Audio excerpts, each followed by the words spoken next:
Hello, and welcome to the Tao of Our Understanding Recovery Podcast. In this podcast, we discuss mystical works of literature and how they relate to recovery. We hope you enjoy today's podcast episode. Hello, this is Buddy C. Welcome to the Tao of Our Understanding Recovery Podcast. Today we have Dennis and Drew and Justin. Good to have you guys today. I want to give a big thanks to Craig for filling in for me last week. I haven't heard the audio yet. We're a few weeks ahead. I think I just posted the fourth verse maybe. So we're 6 weeks out. So I'm going to post those a little more often than a week and try to get caught up there. I want to thank Craig for filling in. Today we have the 10th verse. For any announcements, go to buddyc.org. Lots of good resources there. We have a bookstore too under the resources that have a lot of the books that we use and some that we've used in the past. So if you go back and listen to prior episodes, we're in the 240s, I think, on episodes. So we've got several years of episodes there in the podcast. Most all the books we have used or referenced are in the bookstore. So you can go to the bookstore and do a Control F find and put in the name of the book you're looking for, and it should pop right up. That's also a way you can support what we're doing too, is use our link. Go from our book link to Amazon, and we'll get a little percentage off of whatever you buy on Amazon. So good way you can support what we're doing here. Also, I'll mention a daily Tao recovery devotion that I'm writing. There's a sign up there on the website as well if you want that daily Tao devotion. I think there's 250 folks getting that. So keeps me accountable, keeps me writing. That will always be free from the website. We will eventually publish in a daily reflections type daily book, probably sometime next year when I feel they're to the point that they're ready. If this speaks to you, I think that would probably speak to you as well. So let's get on to what we have for today. The 10th verse of the Tao Te Ching and how it's relating to our recovery today. We're all addicts in some form. I'm an alcoholic. There's other addicts, other different forms of addiction here as well. We're going to discuss what this verse speaks to us right now and how it relates to our recovery. And if you're new to the podcast, the Tao Te Ching, it's spelled Taoteching, is a manuscript it's about 2,500 years old, and it was ancient at that time. And it's a Chinese manuscript of really the best description I know of the higher power. I've not found anything else that related to me in regards to how we approach a higher power recovery than the Tao Te Ching. I was amazed when I started reading it and how well it resonated with my thoughts of God, so to speak. So hopefully it'll speak to you as well. Who has a translation of the verse they would like to share? I've got Stephen Mitchell. Go ahead, Drew. Can you coax your mind from its wandering and keep to the original oneness? Can you let your body become supple as a newborn child's? Can you cleanse your inner vision until you see nothing but the light? Can you love people and lead them without imposing your will? Can you deal with the most vital matters by letting events take their course? Can you step back from your own mind and thus understand all things? Giving birth and nourishing, having without possessing, acting with no expectations, leading and not trying to control. This is the supreme virtue. Thank you. Thank you. Anyone have a different translation they want to use? Let's see what Jonathan Starr has to say. Hold fast to the power of the one. It will unify the body and merge it with the spirit. It will cleanse the vision and review the world as flawless. It will focus the life force and make one supple as a newborn. As you love the people and rule the state, can you be free of self-interest? As the gates of heaven open and close, can you remain steadfast as a mother bird who sits with her nest? As your wisdom reaches the four corners of the world, can you keep the innocence of a beginner? Know the primal force that guides without forcing, that serves without seeking, that brings forth and sustains life, yet does not own or possess it. One who holds this power brings Tao into this very earth. He who triumphs over a raging fire or the freeze of winter weather, yet when he comes to rule the world, it's with the gentleness of a feather. Huh. Lots of lines in there about, I like the line in there about about loving and ruling without your self-interest. Can you get yourself out of the way? The one in the Stephen Mitchell version, can you deal with the most vital matters by letting events take their course? And that sounds a little paradoxical to me. I think the most vital matters are the ones where I need to impose my will the most. I need to control them. They're the most vital. How can I just let everything take its course if they're the most important things? But that's really the key to accepting whatever happens with those vital matters, getting myself out of the way. Isn't it the opposite, Drew? The things that are the most vital, we need to let take their course, right? Mm-hmm. And the people closest to you, getting your self-interest out of the way. Can I do things for the people I love without thinking about how is this going to benefit me? What are they going to think about me? Making sure that I'm taken care of while taking care of somebody else. Surely all letting go and acceptance, isn't it? Acting with no expectations, focusing on the process instead of the result. Somewhat like turning our will and our lives over to the care of God as we understand Him. Mm-hmm. Much like the third step. I can really relate to that as well as a father.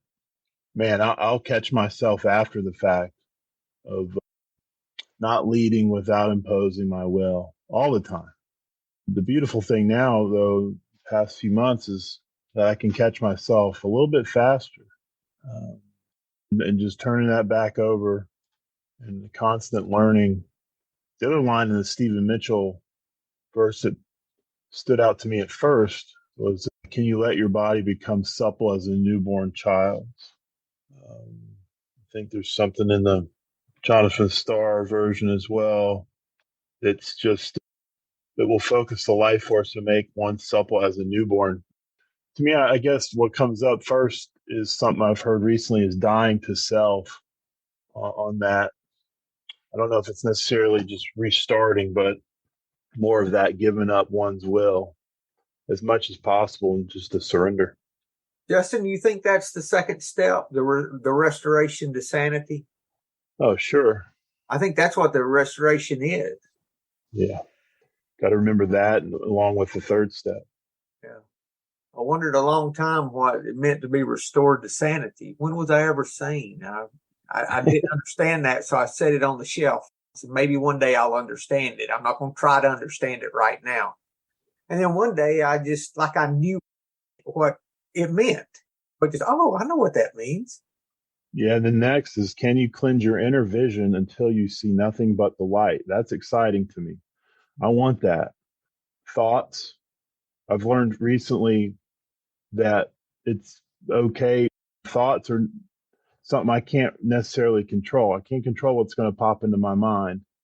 But the more we practice things like this and the program and my meditation, more that light comes into play. Yeah, I've had that in mind too. The thoughts and feelings, you can't really control what comes up. You can set yourself up for having some more helpful thoughts than others and some better feelings than others, but still there are thoughts and feelings that are going to come up that you don't like. can't control that, but I can do a better job of controlling my responses to those thoughts and feelings. If I feel angry, if I have some judgmental thoughts or get in a negative thought loop, then, like you said, the meditations and things like that help me realize when I'm in those, and I can put a break on, a little pause between those thoughts and feelings and my responses to them. Or I guess another way to say it would be changing from reacting to those thoughts and feelings to thoughtfully responding to them. That's what I'm trying to get more into. Kind of ties into the last line of the first verse, or the first portion of the 10th in Stephen Mitchell. Can you step back from your own mind and thus understand all things? And that's another one that seems counterintuitive, because how do you understand things? Well, you understand them by going into your mind. What are my thoughts about these things? What are my opinions? What are my judgments? What are my criticisms about them? But the more I have those thoughts about something, the less I understand it. I'm just focusing on my own perception of it rather than the thing itself. Yeah, unless we learn to step back, we can't see those things clearer, can we? Now, what I've learned to do differently when I do step back, I just try to allow myself to feel the feeling, or even when it's anger, I have learned that if I allow myself to be angry for a moment, it dissipates. It goes away. Instead of hanging around all day, when I resist it, it's like pushing that beach ball under the water. Mm-hmm. The more you push it, the more it pushes back. And I learned that from David Hawkins, Letting Go, The Pathway to Surrender. Excellent book. Taught me how to deal, and some of that dealing with grief, dealing with anger, dealing with any emotions that I have. I just tell myself, I'm angry at such and such right now. Just sit there with it. Let myself be angry for a second. And it just starts leaving almost immediately. Mm-hmm. When I used to sit in that all day long. Dennis? Yes, there's really so much meat on this thing here. I really like, and if you pay attention, the first line and the first verse ties together with the last line. First, can you coax your mind from its wandering and keep to the original oneness? No, I can't. Not in my daily doing, but when I meditate and I learn to observe my thoughts instead of identify with them, if I do, that is the beginning, I think, that I don't identify myself with my own thoughts, that I can actually just observe them and then get into my true self that comes further down. And then it asks, can you let your body become subtle as a newborn child? And I got to go to your interpretation on that, body, because you right there, can you allow yourself to can you allow yourself to come to a place of full dependency like a newborn child? Yeah. And that means, can I give myself to that God I don't understand completely, like a newborn child is dependent on its parents? So that's another way of surrendering. And can I cleanse my inner vision until you see nothing but the light? Can I find my true self? I think is what my true inner self. And can I love people and lead them without imposing my will? That becomes hard, doesn't it? I want to have things done my way. That's interesting. But it really is, it is all about letting go, right? Surrendering, accepting, and letting go, and just have the world as it is. And then I like the way it ties it back again to the first one. Can you step back from your own mind and thus understand all things? And that's pretty much the same as the first line, I think, right?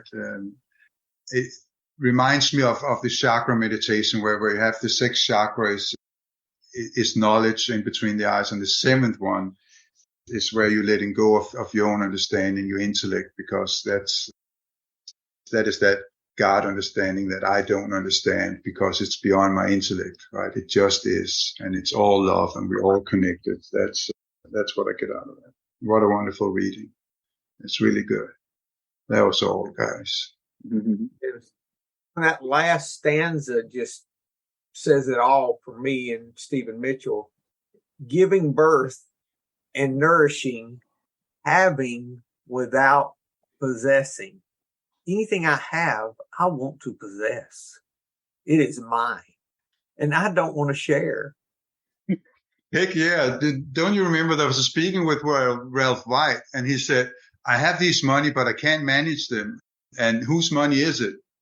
Yeah. And one from the audience saying, it's God's money. I said, no, it's not God's money. This is my money. God don't need any money. This is mine. So yeah, that's interesting.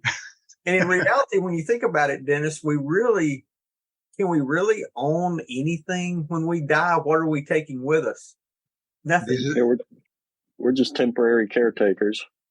There's a quote from one of the Gnostic books of the Bible. I think it may be I don't remember, Book of Peter, some of the Philip, some of those that are not in the New Testament. And the disciple asked Jesus, he says, the question was, how can we find peace? And what Jesus told him was, abandon the works that do not follow after death, which makes perfect sense and fits perfectly with this. Mm-hmm. Which is all material goods, right? Everything that's time and matter, material stuff. Can you let go of all that we get so attached to? And what's one of those things that we find when we start on this path? For me, the drive to make money started diminishing. I don't know if it's been that way for y'all yet, but it will be if you stay on the path. It has been for me. Yeah. I actually have a question regarding that, buddy. It's funny that you're bringing it up. It must be one of those God things I don't understand, because I would really want to know what makes you, because you made a pretty decent living in realty. I know that. Yes. And going from that, we've talked about this before, to know, you know what, I'm going to write every day. And there's just something inside of me that says, I'm going to write, and I'm going to write some spiritual things, and I'm going to do that. And what was it an instant thing, or did it come slowly where you moved towards that? Because you gave away a lot of income for you just to start writing and say, this is going to be it, and I'm going to focus most of my time on this.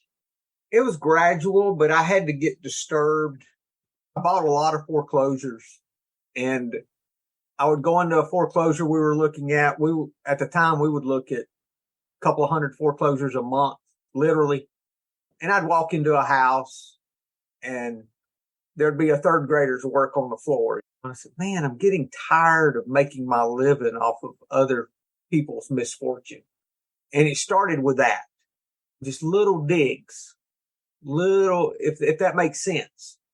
And then just little disturbances. And then I started realizing it's just waking up, Dennis, really. It's a waking up process for me. I was waking up to the fact that all these things that I spend the majority of my time doing are irrelevant. When I'm on my deathbed, let's say I live to a ripe old age, and I have my children and grandchildren and all that picture of all of that, right? At that moment, I would not say, I wish I could have bought one more foreclosure. No, I wouldn't say that. I wish I would have flipped one more house or had one more rental. No, that's not what I would be thinking at that time. I'd be thinking more of, I wish I could have spent one more day with my grandchildren, or whatever the case. It would be more of those things than it would be material things. But I think that's just part of waking up to that. I think it's that way for everyone, Dennis, but we just have to wake up to it. And for all of us, that's at a different pace. I still have to make money. I'm still working now, but I know that I have a desire to put that aside entirely and not have to do any work at all. So I can spend the majority of my time writing and doing stuff related to service. But It's a process. We can't just make a decision one day, I'm going to quit all that and do this, because I'm not designed to do that either, because I still have some fear of financial insecurity. So I find myself grasping at work at times because I see dollars in accounts going down. I'm like, oh, I got to do something about that. And then wait a minute. I've been provided for. Why? No, it's going to take care of itself. So that's the way that, I look at it, and I'm open and I work. And when something comes along, I do it. And if it doesn't, then I know that I'm taking care of it. I'm always taken care of. I can look back in the past and it's always been that way. And I think the more I take my hands off of it and try to control it, the more of what naturally I need will come to me, and opportunities for business will come to me. One came just a couple of weeks ago, and I said, okay, this is in front of me. I think it's what I need to do. So I'm working on that. And one's diminishing over here, and I want to get angry because the way it's diminishing, I'm being lied to about it. It's one of those things where I could get angry if I want. I said, but wait a minute. I want that to diminish. Why am I getting angry about it? So there's still a struggle, an internal struggle in the shift. I think there'll always be a little bit of that, Dennis, until I totally let go of that fear of financial insecurity. I don't know if I'll ever be able to totally let go of that. I don't know. Right now, it's still there somewhat. Yeah. Sure. And that's where some of those thoughts and emotions come from. Was from the fears that we're holding on to as well. And I can say I had a extremely similar experience to Buddy. I had a job that, I took because it was high paying. That was really my main motivation for it. It certainly wasn't the actual work that I was doing, because I didn't like any of the work. There was a variety of tasks that I did, but I didn't like any of them at all. And the more I got into, especially things like reading Tao Te Ching and listening to Buddy's podcast, when it first came out, I was listening to it the second it came out. I had a notification and listened to him and all the others go through the Tao Te Ching verse by verse like we were doing. And just everything struck me as all of these things make sense, and they're the opposite of how I'm spending my time. Especially in my job, all of my tasks, everything I was doing was really the opposite of what made sense to me, what I knew I should be doing. And why was I doing it? Just for the money, really. So that got me thinking about, how badly do I need the money? What can I take a lower paying job that would give me a better sense of satisfaction, not only what I'm doing while I'm working, but allow me to do things that I want to do when I'm not working. Because at my old job, when I wasn't physically working, I was having to think about it. I was having to plan what I was going to be doing the next day, just spending a lot of time ruminating and thinking, mulling things over. So I just had such little time to do what I actually wanted to do, what felt right, do what I was internally compelled to do. But Buddy was saying, there's that financial insecurity, and I couldn't just quit my job that second. I knew that I couldn't take in just as much as I was doing in my life at that time. I wasn't going to be able to spend time really thinking about what I wanted to do, interviewing, things like that. So I knew I was going to just have to really quit, take some time to myself, figure out what's important to me, look for the right thing, get into that. But I also couldn't just quit because I had bills and obligations. And I just decided to save as much as I could for a couple of years until I felt like I had enough of a little nest egg saved up to get me through what might be a few months without any money coming in. I finally got to that point a couple of months before COVID. So I quit right before COVID happened. And then that just, I thought I had some good plans laid out, and COVID wrecked all those. But that was good because it got me into a COVID related job that I felt really good about. I was helping people who were affected by COVID, and that felt so much better than what I was doing before. It paid a lot less, but I'd set myself up for knowing that I'd be getting paid a lot less, and set my life up, set my expectations up for having a lower paying job that I would actually feel good about. That at the end of the work day, the job's put aside and I can focus on just being a better partner, better neighbor, better relative, better son, better brother, things like that, better to myself. And like Buddy was saying, still have that little financial insecurity. That will never go away. Just, you know, things come up, need a new air conditioner. That would have been a whole lot easier to pay for if I were still doing my higher paying job, but now it's a little bit tougher. Now I have to think about a few things. So that'll always be there. It has been gradual, and there was the one moment when I did finally have to just quit the job and jump into the unknown without anything lined up. But I'd prepared myself for it. Drew, I made a gratitude list of how I've been taken care of in the past, and that helps me when if that fear starts taking over, I can look back at the gratitude list and see how I was taken care of. And then I remember what I tell sponsor. I had a sponsee one time that was going to court with one of his baby mamas. And he had two different baby mamas, and they both took him to court for, it was just a mess. And wanting more money and all of that. And this was ongoing all the time, And he was upset about it. And I said, in the past, has it all worked out? He said, yeah. I said, every time? He said, yeah. I said, so why do you not think it's going to work out this time? Mm-hmm. He said, he thought for a minute. He says, yeah. So why don't you write a gratitude list of how it worked out in the past? And then you'll have that to look at when your mind's going crazy. And you say, oh, I see how it's worked out. And it can help to center you using the gratitude list. And so I have several different gratitude lists. I have a financial gratitude list. I have other gratitude lists that are specific to things.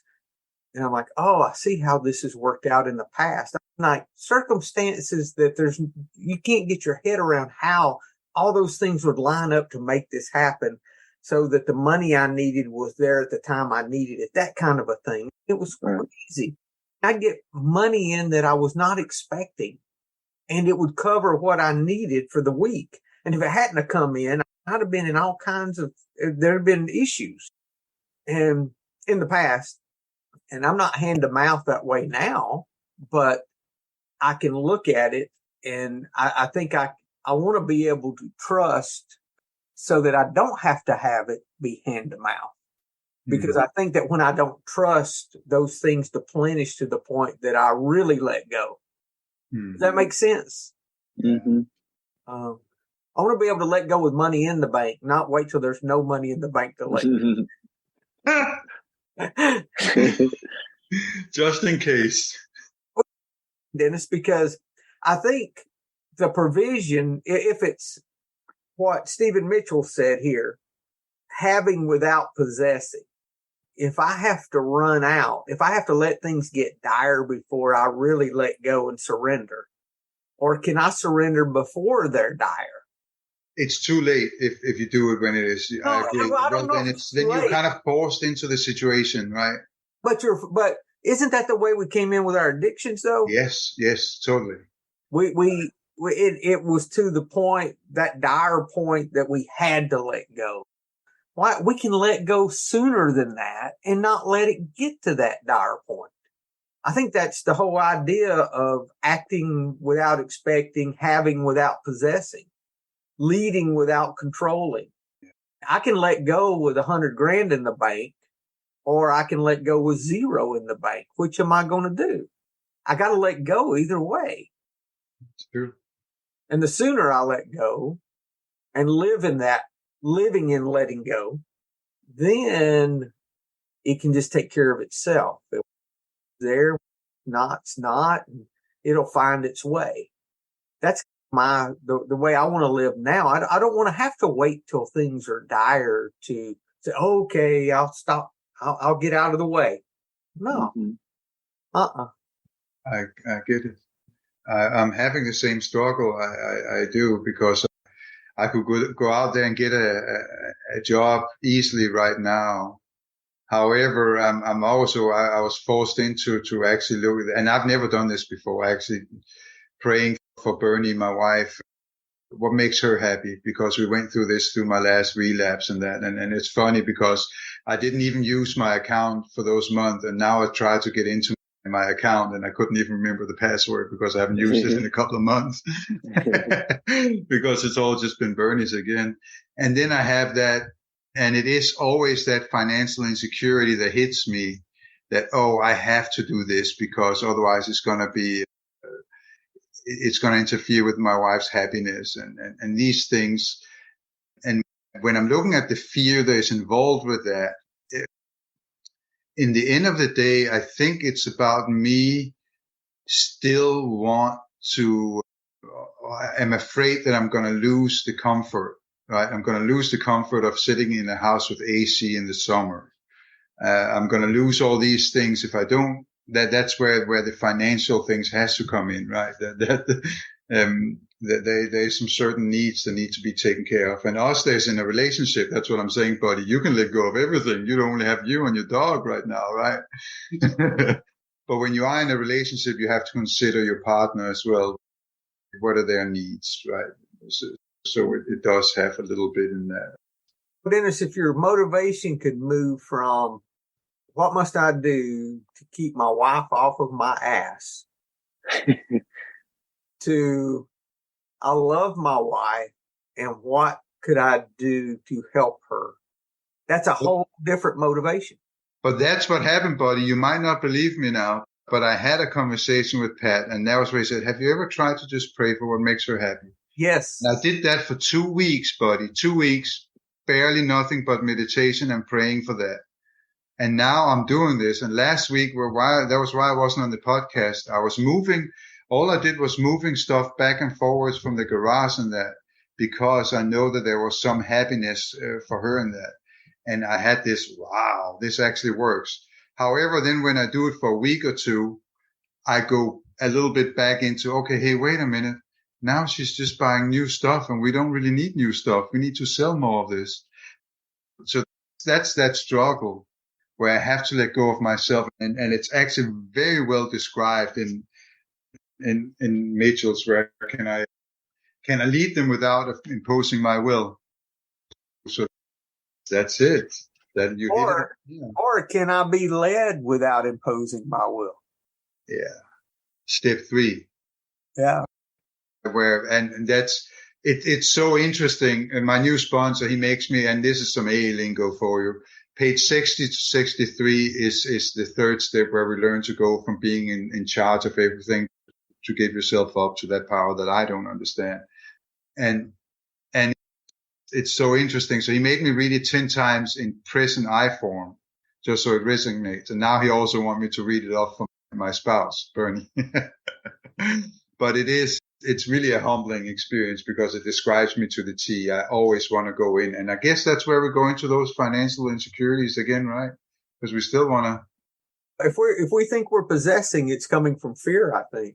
Yeah. Yeah. Having without possessing. Mm-hmm. And I think that's a process. I think we can eventually let that go. And it's like the 9th step promises where it says we suddenly realize God's doing for us what we couldn't do for ourselves. It's that same idea that we see it after the fact. We're just going to realize that we're not doing that anymore. Oh, I'm not thinking about that anymore. Oh, that kind of a thing. Mm. And I've also looked at the having without possessing as relating to my own thoughts, my own opinions, my own convictions. If I'm having really strong convictions or beliefs about something, really strong desires, really strong ways that I identify myself, or self-beliefs, and I possess those things. I don't want to give those up. I don't want to give up my opinions, my beliefs, my convictions, my judgments, my criticisms of things. If I must have those, must be right, those must be true, then that just separates me from everyone else, really. It doesn't allow me to be led. It doesn't allow me to give up. Doesn't allow you to things. lead either, Drew. No. I remember when I started realizing that I did not have to share my opinion about everything. Mm-hmm. Oh man, that was hard for me. Mm-hmm. Or that I didn't need to have an opinion about anything. I still have it, Drew. I just don't share it. It's still there, trust me, but I just don't share. I'll be in a meeting sometimes and I won't share because I ask myself, is what I'm going to say going to add to this meeting, or is it just me pontificating about blah, blah, blah? Mm-hmm. I could pontificate on any subject pretty much if I really wanted to. And I've learned not to, and wait until near the end of the meeting. And if what I was going to share had not already been shared, then share it. But I hear people in meetings share the same thing that someone else just shared. I'm like, why are you speaking? Not necessary for us to hear this from you. And then I have to, that's them. I just step back from it, not participate in that criticism. But we're all where we're at. Yeah. And also I've learned I don't have to, I used to make it every conversation. I would have to add in an example for, like, I would have to insert myself into every conversation. Uh-huh. It was like, oh, you got that story. Why don't you need to hear mine? Listen to this. And I've learned not to do that as much. I will still do that. I'll catch myself doing that sometimes, but I've learned, especially around people I'd like to impress for some reason, someone who, that doesn't happen as often as it used to, but I still have to watch it. Isn't that amazing though? That brings me back to money. Sometimes we want money so we can buy stuff just to impress the people we don't like. That's a big part of the human psyche, I think. Isn't it? Yeah. Yeah, because the people who like us are going to like us no matter what we have. Yeah, that's true. That's very good, Drew. I like that. I have a friend that bought a Maserati, and he soon sold it because everyone started treating him differently because he was driving a very nice car. And he said, I didn't like the way people were looking at me. I don't like the way he said it wasn't, I bought the car used. It wasn't that much. It was like 50 grand. It wasn't like he paid 150 for it. And he said, I sold it because I didn't like the way everyone looked at me when I pulled up. Like I was something special or whatever. He said he started getting paranoid about it. So he sold it. I understand what he's saying. Yeah. It's that kind of false friendship behavior, you can say. He has something. If I make friends with him, I might be a part of something bigger. Yeah. In that materialistic world.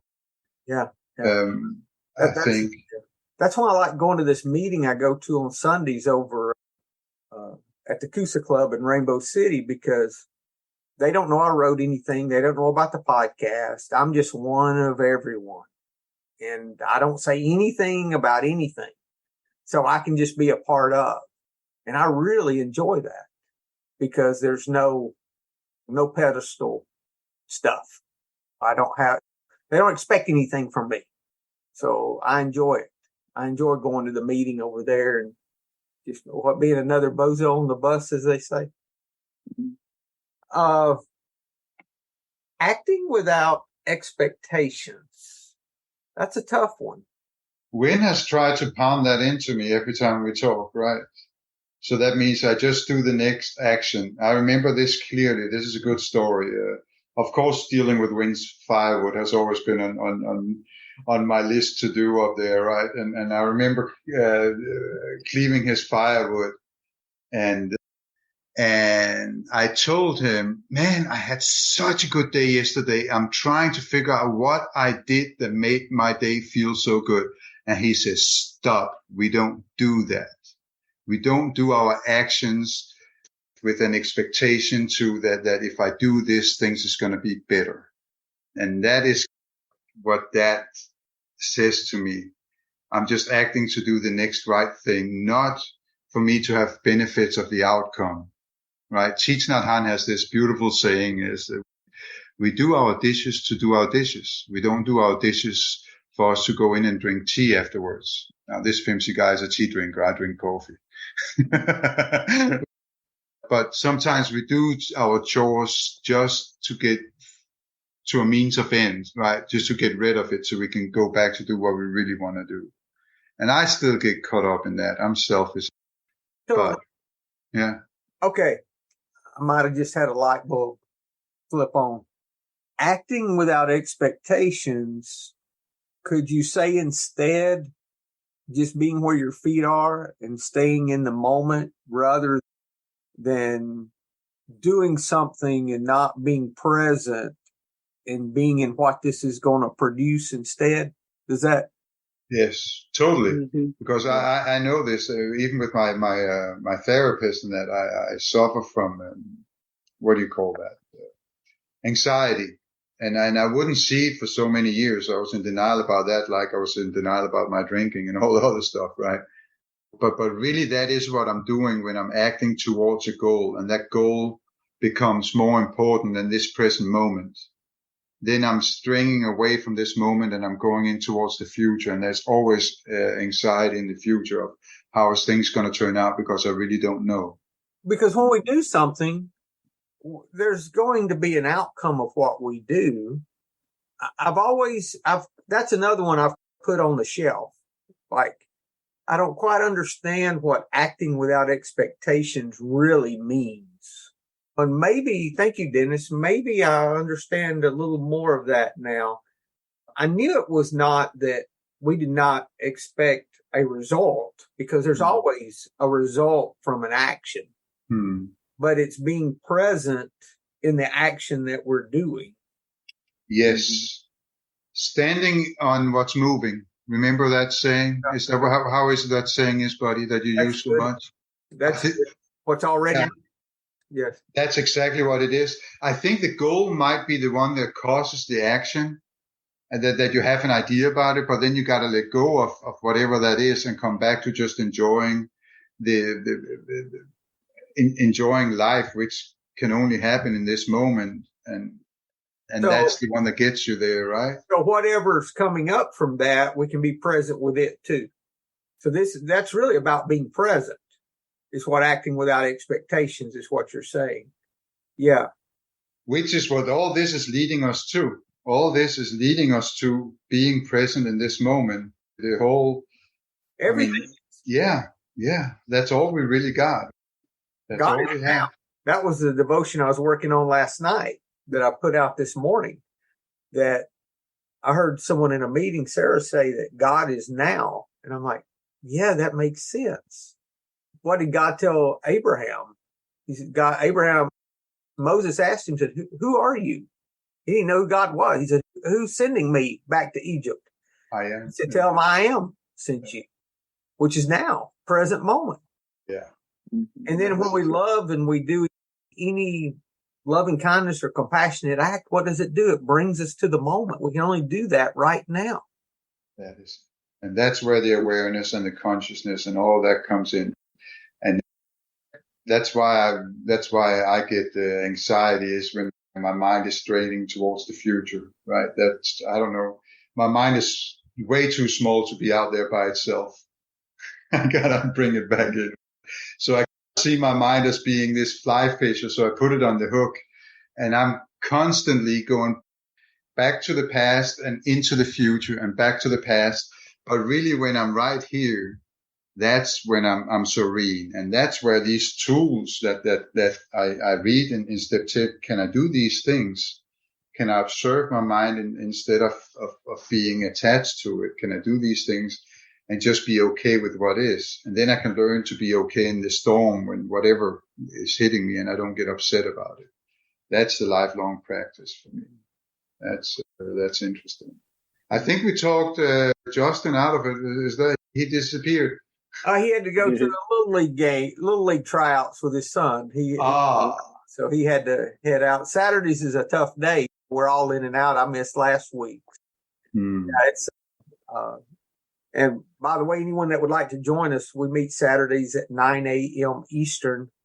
You can email me at info@buddyc.org, or you can go to join our Facebook group by the same name as the podcast. And we have a private group and we post things there.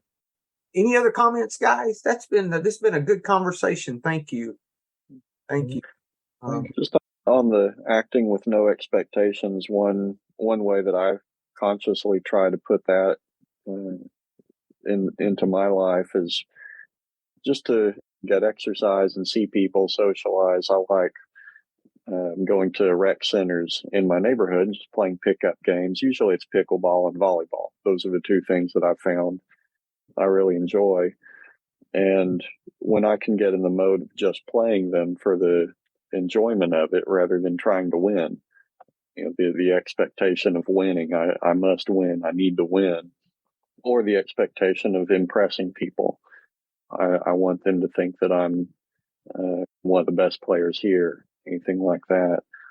If I can just go and play for the sake of playing, enjoying it, having fun, take my mind out of it, just enjoy the present moment, not worry about even what the score is or anything, not worry about what my playing partner, what my teammates are thinking about me at the moment. If I can just go and have fun, then I do. But if I show up to something like that and think I must win, I can't stand losing, I hate losing. I used to be very competitive like that. I did not want to play anything unless I really knew that I was going to win. I was a pretty sore loser.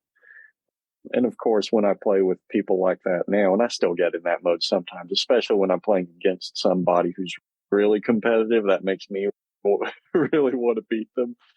But if I can just step back, step away from that, then I see that the people who are there who really want to win, that's what their goal is. They want to win really at all costs. Though they're not fun to play with. I don't enjoy playing with them. I try to avoid playing with them if I can. I try to seek out the people who are there just to have fun. Of course, we all play to win, but at the same time, sometimes I'll voluntarily play against this 85-year-old woman who shows up. She just had a hip replacement. This is pickleball, and I don't play to win against her. My goal is to just have as much fun with her as I can, hit the ball back and forth with her as much as possible because she loves it. She has a ton of fun with that.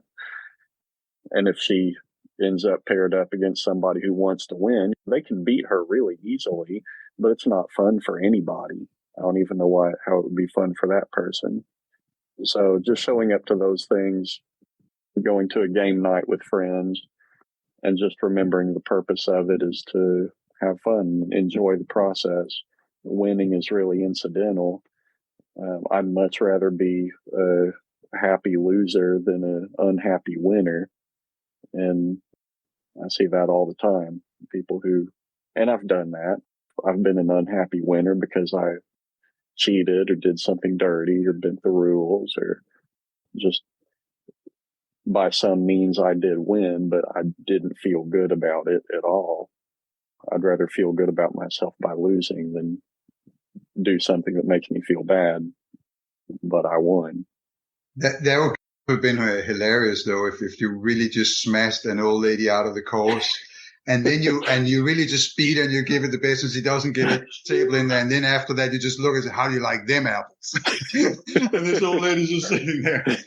Yeah, I could see that. No, it's interesting you say that, because I actually remember that from when I was a little kid. We had this playground where we can go up, and there was this older lady, very older lady that could hardly walk. And she taught me how to play ping pong. And it was just not about smashing it up, but I like that thing, just getting the ball back and forth, throw the net, and have that. Mm-hmm. And I learned that when I played with my wife, it was actually better to try to give her an easy ball so she could return it. Yeah. And then you get that play. So it becomes, you have an interconnection instead of playing against each other for there. Of course, There is something fun in about competition, right? But there is something else in there where you can just try to get the ball back and forward. I love that. Yeah, playing with each other instead of against each other. That's good, Drew. Thank you for that example. That's a very good example. Yeah, I was just thinking this morning, I just started playing pickleball with some guys. Did you? And I was just thinking this morning, I said, I need to get over early so I can practice my serve a little better. Mm-hmm. I'm just starting. I used to play a lot of ping pong and tennis. And I said, and this is the in the middle kind of thing. And I said, I need to get over so I can work on getting my serve down a little better. I said, I'm going to go over early and practice so I can beat them. Yeah. Thank you. I needed that. Yeah. That's hard to keep at bay though, isn't it? For us competitive people that want to win. Everything in my life in the past has been win. Why do it if you can't win? I've used the example of the pinball machine. You walk up to the pinball machine when I was a kid, you don't play, you read instructions, because the goal isn't to play, the goal is to get the high score. Mm-hmm. You know? But it's just so funny to me to see somebody where you beat somebody that's way lower than you in your rank, and you just go all in. And even after that, you do that old Icky Woods victory dance after that on top of them, and you just go on celebrating. And this one's just, what a freaking idiot. And I don't think there's something bad in healthy competition in that, but you also have to have that humility of, man, I'm really just happy that I can enjoy this game. And middle ground there, Dennis. Right. We're away from the extremes with this. There's a middle ground and we start knowing whether our motivations are coming from a place of self or a place of selflessness. I've got a guy that we play pickleball with that's an amputee. And if you hit things way away from him, he's not able to get to it. But man, he has got a spin and a half. And he will put it at your feet all the time, right? Mm. So I'm like, okay, so what is it? Do I hit it away from him, or what's the right thing for me to do here? I prefer him just to be on my team because he will win. Right. Because people hit things to him instead of away from him. And man, he'll just pop it back. What are you telling me, buddy? You got beat in pickleballs with a guy with only one arm and no legs? Not that bad. Anything else, guys, before we close? Been a good conversation today. I have some good takeaways. All right, my friends. Y'all have a great weekend. And if I don't talk to you, I hope I'll see you guys next week. Hello, this is Buddy C. I wanted to make you aware of several recovery-related resources that I've posted in the episode description. These resources include a list of recovery podcasts, a free sober meditation app, daily recovery email, shared Google recovery calendars. Hope you put some of these resources to use and have a great week. Thank you for listening to the Tao of Our Understanding Recovery Podcast. If you enjoyed this episode, please share it with your friends in recovery.